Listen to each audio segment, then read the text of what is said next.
I'm very happy to do a small short sharing of some lessons with you so that it can be of use to you to cope up with these very trying times.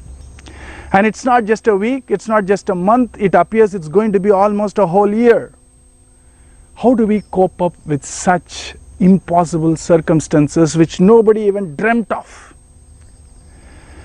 I think the first important value we need to sort of imbibe is acceptance. What is acceptance? I'll tell you a small story. Once I was traveling to Europe.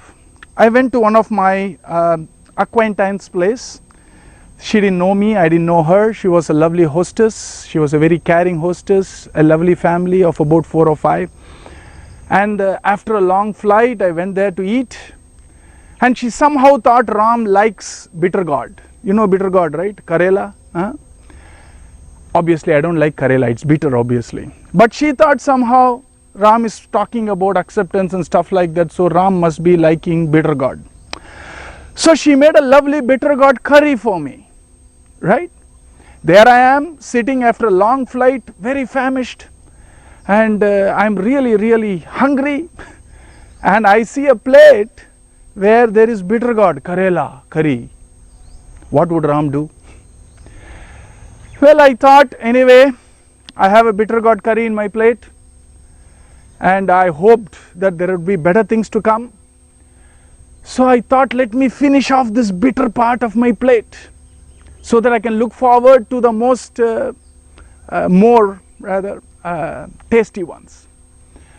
So what I did was I just gobbled up all this bitter gourd curry in my plate, hoping I'd get some chapatis, dal, or maybe paneer butter masala and stuff like that.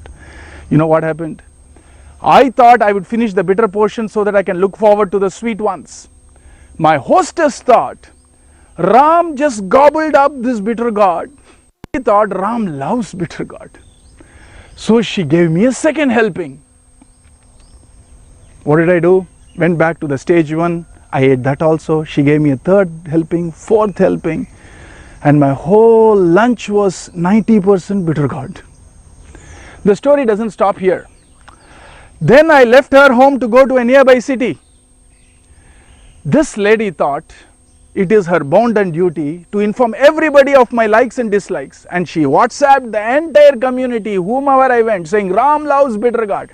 Wherever I went, I got bitter gourd curry, bitter gourd smoothie, bitter gourd chutney. Can you imagine? The whole week was very bitter for me.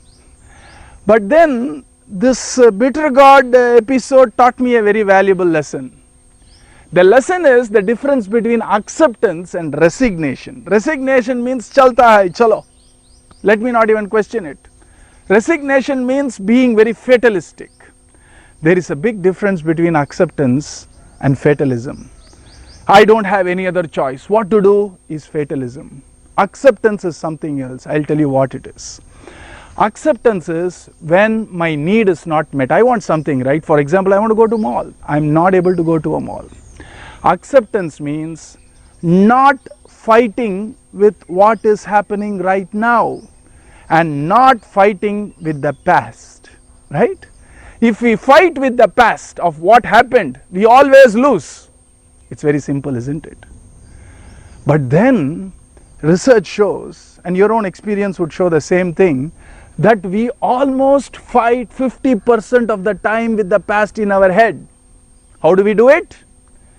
When you watch what you're thinking, when you use the words in your head or in your mouth, like, I could have done that, I should have done that, I would have done that.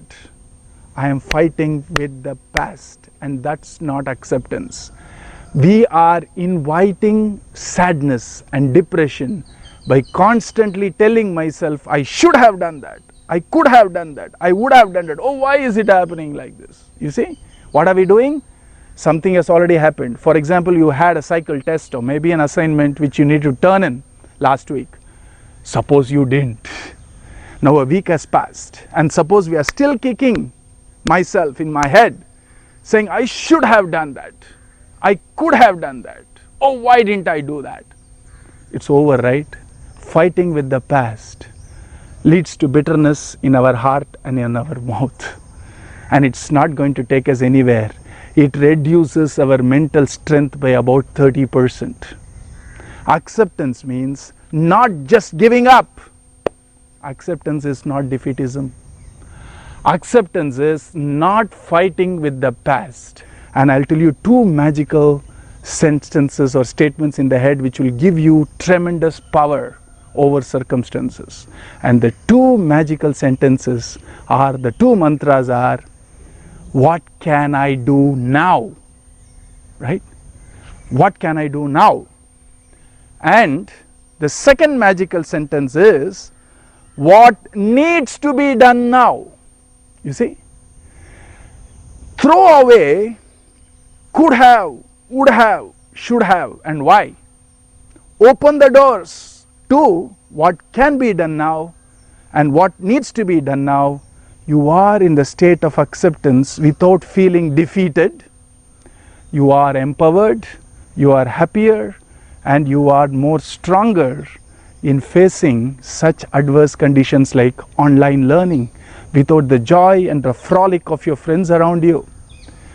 And with all our small desires like going out, attending matches, or going to a mall, etc., all this we are not able to fulfill, isn't it?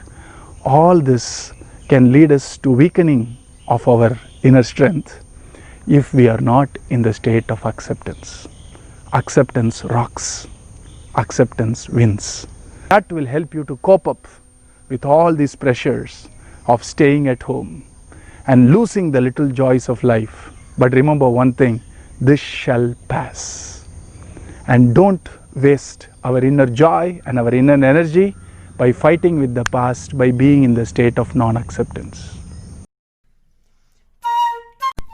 And let's count our blessings and make every blessing count.